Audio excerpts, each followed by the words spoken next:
Cheryl Sleboda, and I'm a fiber artist and quilter from Plainfield, Illinois. And I'm also into the cosplay movement. I've worked in the comic book industry for over 20 years.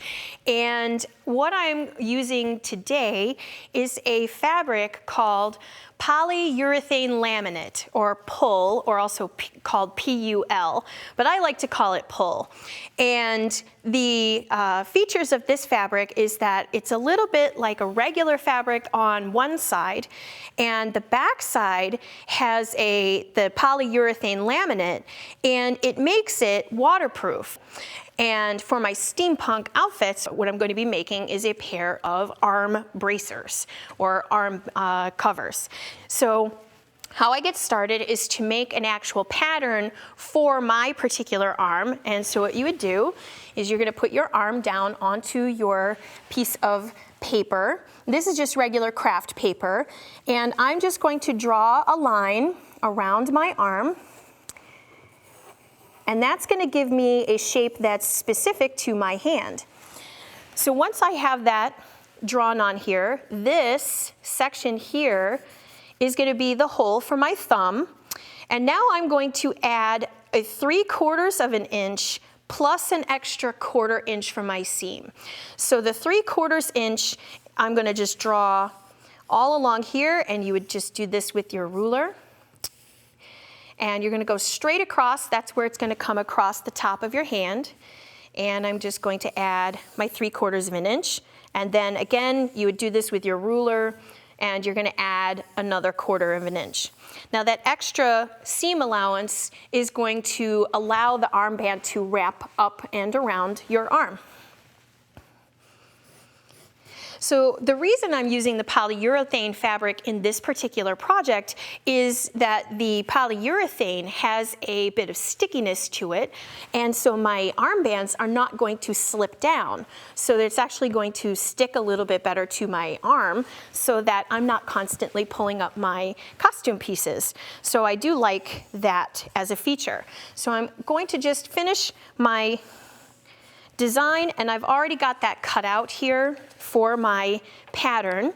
And then you're going to take your fabric and you're going to cut 2 pieces out. You're going to make one and its reverse. And then I already have that cut out here.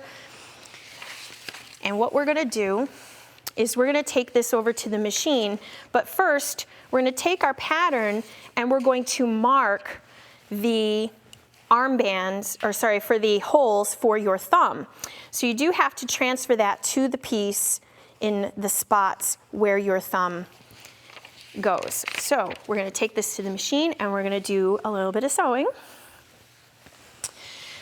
Now on the machine, I have a non-stick foot.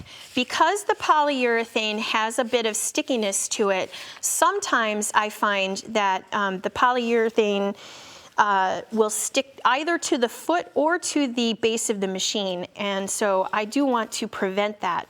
So we're going to start with the thumb hole first, and I'm just turning that under about a 1/4 of an inch, and I'm going to just put from one of my marks, put that under the needle. I'm going to lower that presser foot down. Let me get this out of the way. There we go. And I'm just going to start sewing.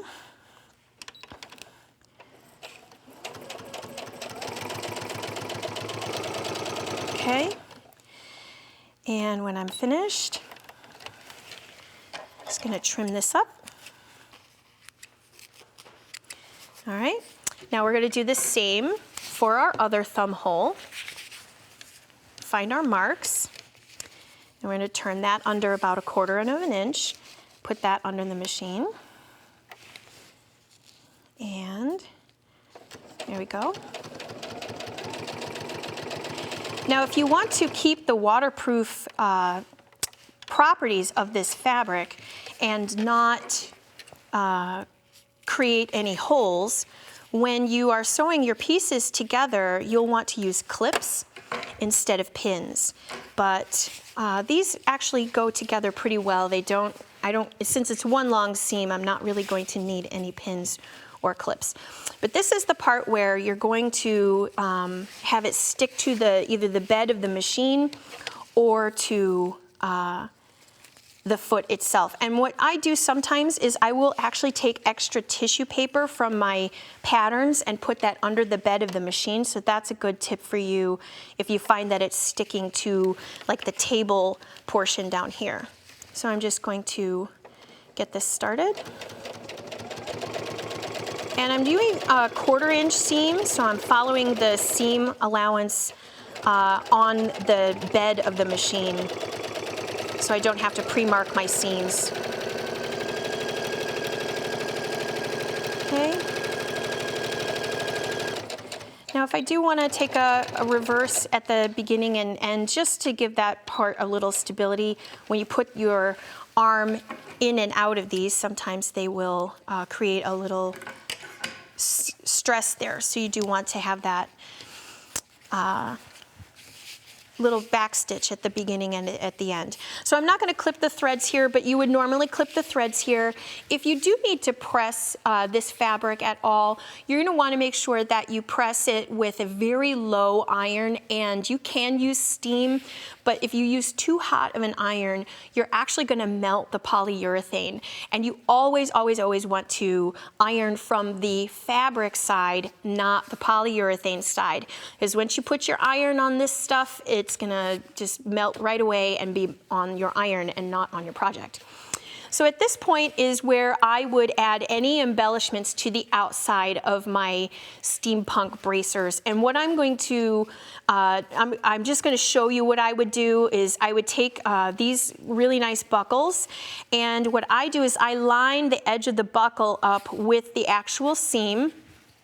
And you can either sew on these with your machine with a matching thread, or you can also use a monofilament thread in order to, so that they're completely invisible. But I would actually line up my buckles, and then I would go ahead and then flip them to the inside. Now you would see that they would create a little bit of I guess some bulk inside of here, and so then you're just going to fold that over and continue to your seam. But again, here at the thumb hole, you're going to want to leave that part open so that you can actually get your thumb in and out of it.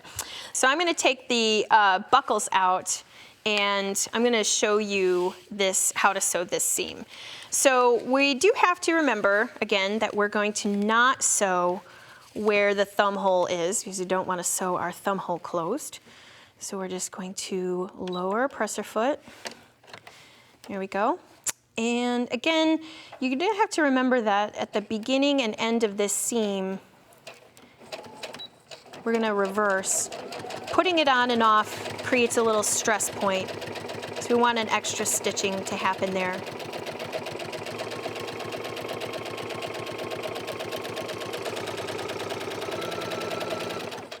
And so we're going to just get nice and close to the thumb hole, and we're going to make sure we back it up, and that gives us the thumb spot.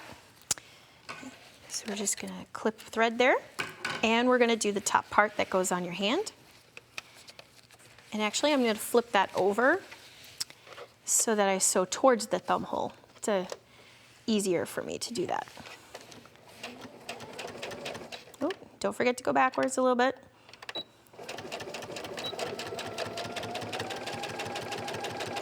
I'm just going to get nice and snug up to that thumb hole and then back it up. So remember, this will be a little bit bulkier because you have your buckles inside. So now I'm just going to clip my threads. Now I do want to show you how to do the hem for the top and the bottom. So I'm going to turn this all inside out. Remember, you're going to have your buckles on.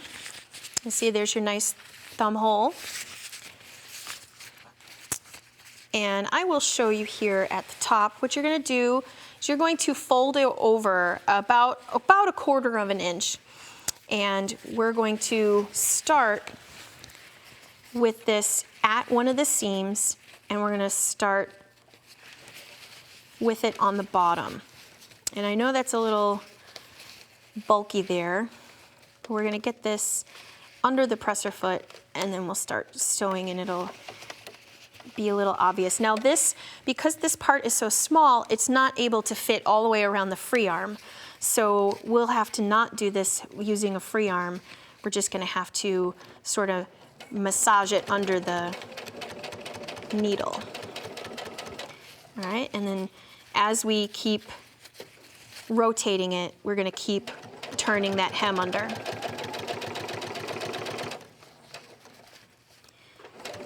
All right, so you get the idea here. You're going to just keep sewing and finish all the way around. All right, and I'm just gonna show you what the finished one looks like. So here it is, all finished. Again, we've got our thumb hole, we've got our buckles, and so the really cool thing about this is it's going to stay up on my arm, so you're gonna wanna pull this on. And you know, for my costume here, for my steampunk, I also made a pair of spats. So again, the pull fabric has that stiffness, a little bit of body. So my spat, which is actually just my regular shoes, nice little shoe cover that I have for that. If you're using superheroes or whatever kind of cosplay you do, don't forget to experiment with the different kinds of fabric out there, including pull fabric.